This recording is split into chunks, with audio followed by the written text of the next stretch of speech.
Principal కూడా ఒకటికి 10 సార్లు కేకలేస్తుంది, దూకొద్దు దూకొద్దు అని చెప్పాను. అందరూ కేకలేస్తూ ఉంటారు, దూకొద్దు దూకొద్దు దూకొద్దు, నేను పైకి వస్తున్నాను ఉండని చెప్పి ప్రిన్సిపల్ కూడా పరిగెత్తుకుంటూ కంగారు పడుతూ వాచ్మెన్ తీసుకుని టీచర్స్ని తీసుకుని పైకి వెళ్తుంది.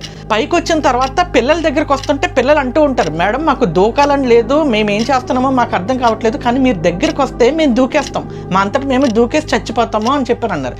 ఎందుకు చావాల్సిన అవసరం ఉంది, మీ ప్రాబ్లం ఏంటి, నాతో మాట్లాడనంటే లేదు మేము ఎవరితోనూ మాట్లాడము, ప్రతి 3 నిమిషాలకు ఒకరు దూకేస్తాం మేము, లేదా మీరు మాకు దగ్గరికి వచ్చినా సరే మేము దూకేస్తాము అని చెప్పని అంటారు. అసలు ఎందుకు చేస్తున్నారు ఇదంతా అంటే లేదు మేము దూకపోతే అంకుల్ మమ్మల్ని చంపేస్తారో, మేము దూకాలి ఇప్పుడు, ఇది మా ఆజ్ఞ అంటారు. ఎవరు ఆజ్ఞ ఇచ్చారు, ఎందుకు ఆజ్ఞ ఇచ్చారు, ఎవరు ఆజ్ఞను మీరు ఎందుకు పాటించాలి, నా మాట విని కిందకి దిగండి అంటే అసలు దిగనంటే దిగనంటారు. ఎంత బతిమలాడినా సరే రాకపోయేసరికి నెమ్మదిగా వాచ్మెన్ పిల్లల్ని ఏదో విధంగా కాపాడాలని చెప్పి పరిగెత్తుకుంటూ వెళ్ళి ఒక పాప కాళ్ళు పట్టుకుంటే ఆ పాప దూకేస్తుంది. ఆ పాప దూకేగానే పక్కనున్న ఆడపిల్ల కూడా వాచ్మెన్ చూసి దగ్గరకు వచ్చేసాడని చెప్పి దూకేసిన అమ్మాయి పక్కనున్న అమ్మాయి కూడా దూకేస్తుంది. ఇంకా 7 ఆడపిల్లలు ఏడుస్తూ అక్కడ నిలబడి మేడం మాకు హెల్ప్ చేయండి, మాకు హెల్ప్ చేయండి, మాకు చావాలని లేదు మేడం, కానీ మీరు దగ్గరకు వస్తే చచ్చిపోతాం మేడం అంటూ ఉంటారు.